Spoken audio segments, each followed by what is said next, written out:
সুন্দরী নারী, সুদর্শন পুরুষ পাশাপাশি রাস্তার ধারে মরুভূমির ভিতরে সারা রাত কাটাচ্ছে।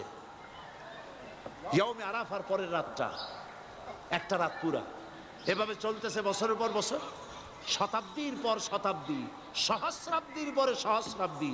আমি প্রশ্ন করি, পৃথিবীর ইতিহাসে কেউ কি এমন কথা বলতে পেরেছে, লিখতে পেরেছে যে মুজদালিফার রাতে সেখান থেকে 10টা নারী হাইজ্যাক হয়েছে,